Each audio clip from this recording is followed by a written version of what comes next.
प्यारे बच्चों नमस्कार। हमारे YouTube चैनल RSS1 में आपका हार्दिक स्वागत है।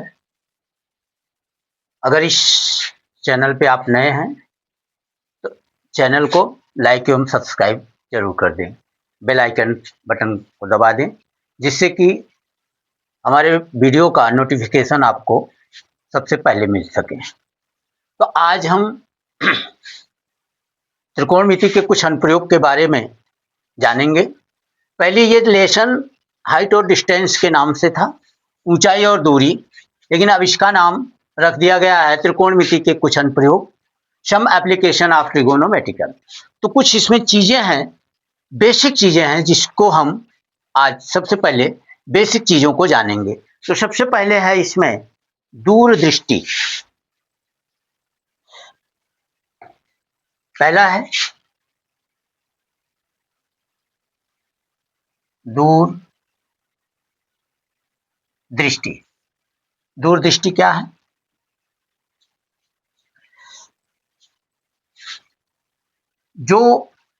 जब हम किसी वस्तु को देखते हैं तो हमारी आंख और उस वस्तु के जो सीधी रेखा होती है, उस वस्तु के बीच की जो सीधी रेखा होती है, उसी को हम दूरदृष्टि कहते हैं। जैसे मान लीजिए कि हमारी ये आंख है और यहां से हम इस वस्तु को देख रहे हैं, तो हमारी आंख और इस वस्तु के बीच की जो रेखा है, इसी को हम दूरदृष्टि कहते हैं। दूसरी चीज है, दूसरा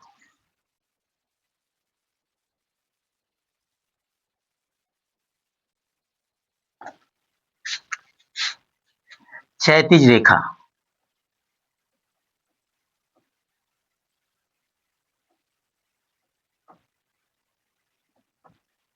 क्षैतिज रेखा क्या है?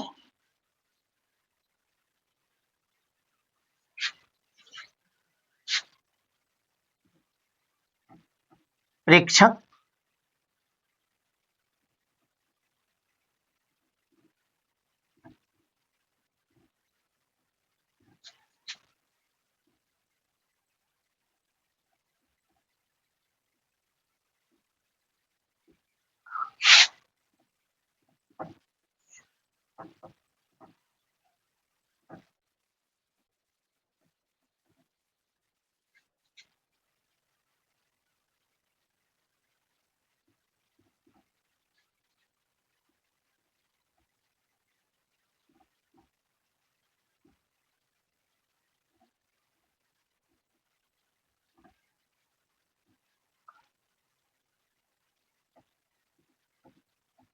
कहते हैं।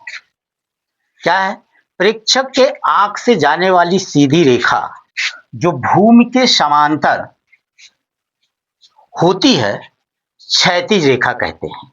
जैसे मान लीजिए हमारी आंख यहां पर है, ये प्रेक्षक की आंख है या हमारी आंख है, और इसके समांतर, आंख के समांतर जो सीधी रेखा जाएगी, ठीक है, आंख से जाने वाली सीधी रेखा जो जमीन यानी भूमि है, भूमि के जो समांतर रेखा होती है, उसी को हम क्षैतिज रेखा कहते हैं।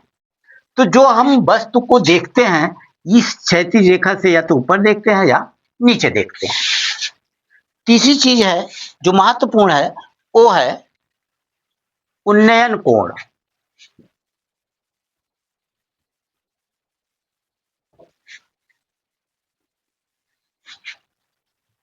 उन्नयन कोण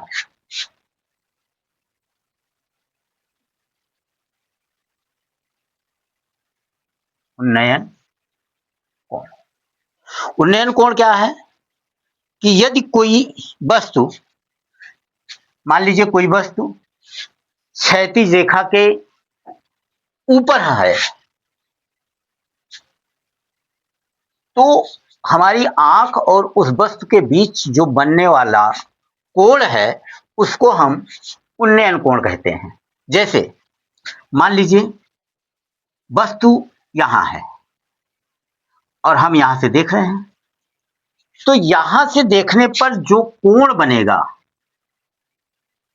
जैसे उदाहरण के लिए मान लेते हैं कि हम एक खंभा ले लेते हैं, पोल ले लिया, और इस पोल के हमको ऊपरी सिरे को देखना है। तो मान लीजिए हम यहां से देख रहे हैं, तो उस समय हमारी आंख और इस सिरे से के बीच बनने वाला जो कोण है उसको हम उन्नयन कोण कहते हैं, यानी एलिवेशन ऑफ एंगल। जैसे ये कोण है, यहाँ पे हमारी आंख है और ये इसका सिरा है, तो यहां पर जो कोण बनेगा उसी को हम उन्नयन कोण कहते हैं। और इसके बाद है अवनमन कोण।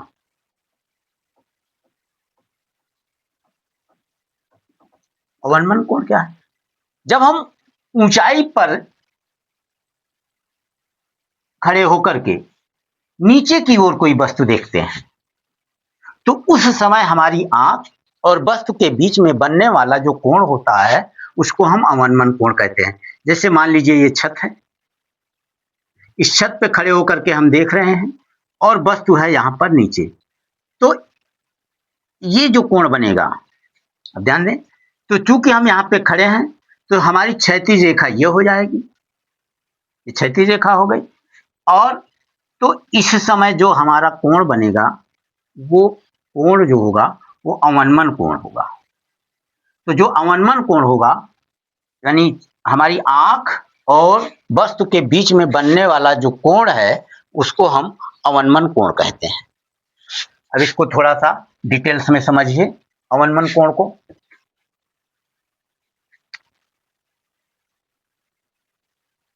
अवनमन कोण को थोड़ा सा डिटेल्स में समझिए।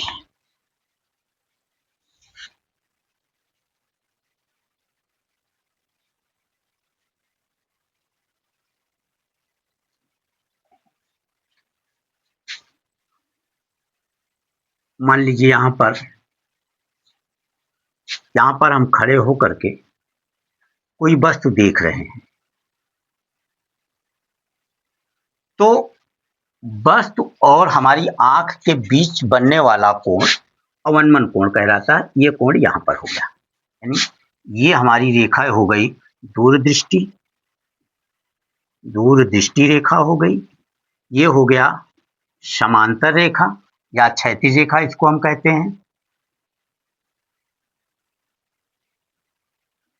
और ये हमारा कोण है अवनमन कोण, ये हमारा अवनमन कोण है। इसको थोड़ा सा ध्यान देंगे तो चित्र जो हमारा बनेगा, अब ध्यान देंगे, क्योंकि हमारा बेस यानी जमीन आधार जो है वो धरातल जो है नीचे है और हम ऊपर से नीचे की ओर देख रहे हैं, तो हम इसके समांतर यानी इस क्षैतिज रेखा के समांतर एक रेखा खींच देंगे, खींच दिए, और यहां से हम इसको लंब डाल दिए। अब ये कोण जो है वो ये कोण इसके बराबर होगा। अब क्यों बराबर होगा?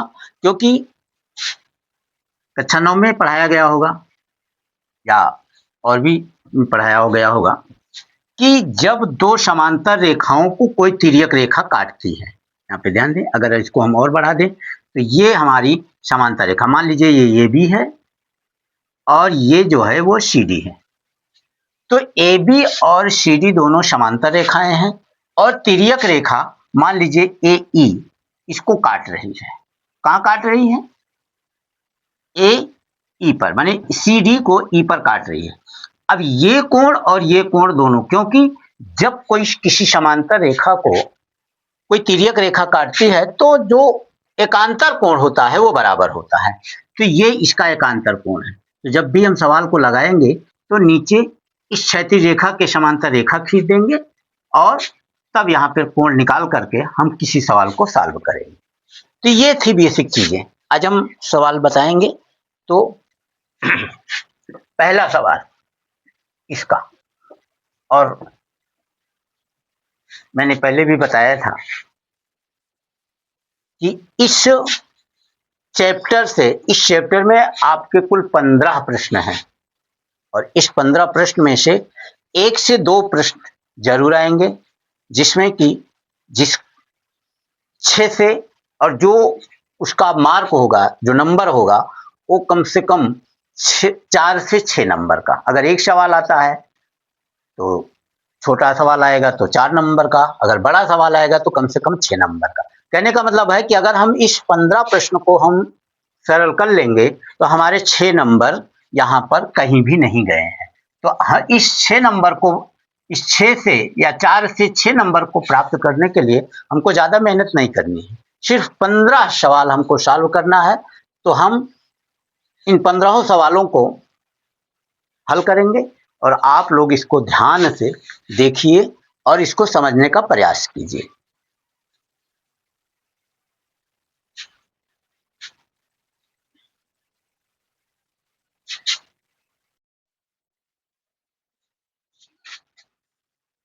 प्यारे बच्चों, नमस्कार।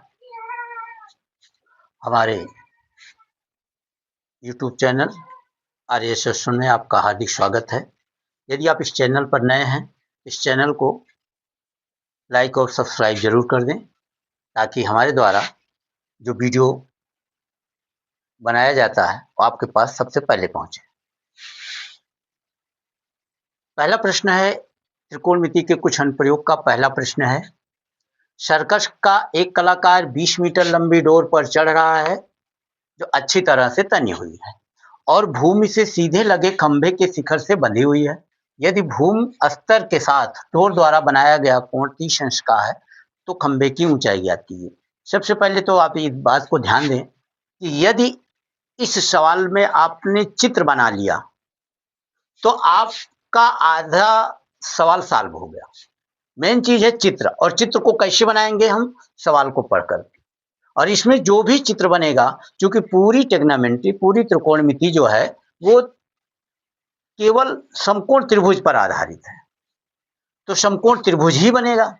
अब देखेंगे कि इसमें दिया क्या गया है और हमको निकालना क्या है। तो सबसे पहले ध्यान दें कि कोई भी डोर अगर कहीं से बांधी जाएगी तो डोर ऐसे नहीं बांधी जाएगी, सीधी नहीं बांधी जाएगी। क्यों? क्योंकि उसका जो कुछ झुकाव होगा जमीन के साथ, तो ऐसे बनेगी। और कहाँ बनना है? ध्यान दें, भूमि से सीधे खंबे के शिखर। तो सबसे पहले हम एक खंबा बना लेते हैं। चलिए, मान लीजिए कि इसका नाम हमने रख दिया ए बी, यहाँ के बजाय हम यहाँ बनाते हैं। नाम इसका हमने रखा ए बी। ए बी खंबा है और इसके शिखर से एक डोरी बांधी गई, खूब तनी हुई। तो यहाँ पे बांध दिया जमीन पे, चाहे खूंटा गाड़ करके, चाहे कोई भी चीज करके हमने बांध दिया और इसको खंभे के आधार से मिला दिया। इसका नाम हमने रखा सी। अब ध्यान दें कि इसकी ऊंचाई जो है, मतलब इसकी जो दी गई है, ये डोरी की लंबाई ये है 20 मीटर। कितना है? 20 मीटर। और जो कोण बना रहा है वो आपका यहाँ डोरी का, ये खंभे के शिखर से जो जमीन पर बांधी गई है, तो कोण जो बना रहा है वो है 30 अंश का। अब हमको ये निकालना है कि इसकी ऊंचाई क्या है, इस खंभे की ऊंचाई क्या है। तो ये एक समकोण त्रिभुज है जहां पर कोण भी समकोण है। तो यहाँ पे जैसे हम किसी चीज की रचना करते हैं, तो जैसे जैसे हम बनाते हैं वैसे वैसे लिख देते हैं। तो यहाँ पर भी हम लिख देंगे और यहाँ पे हम लिख दे रहे हैं हल। तो यहाँ पे हो गया, माना ए बी खंबा है, खंबे के शिखर,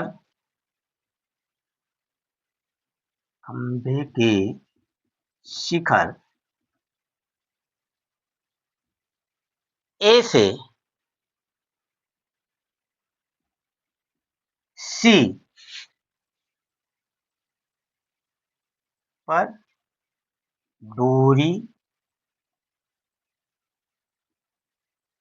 बांधी गई है, जिसकी लंबाई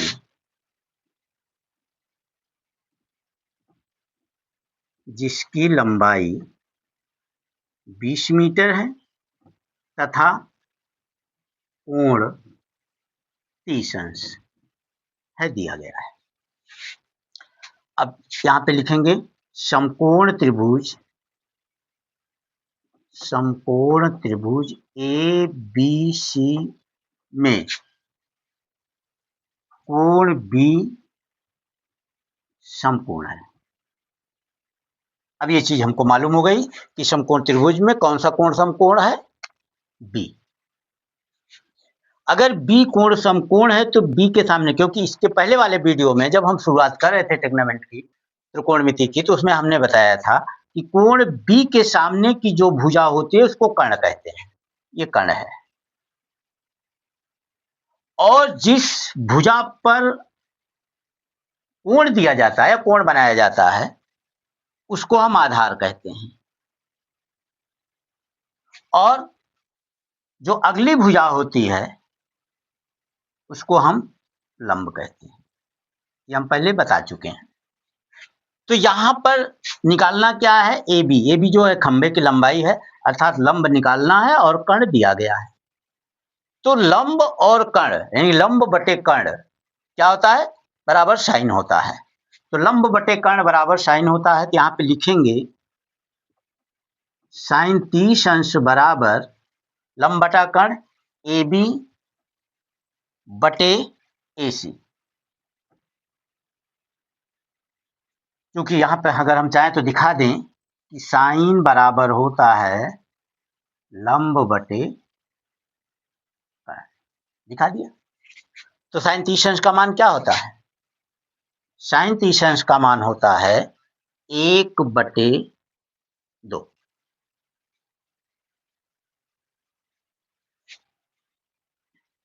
और बराबर ए बी का मान है नहीं मालूम, चलिए ए बी रख देते हैं, और ए सी का मान है 20।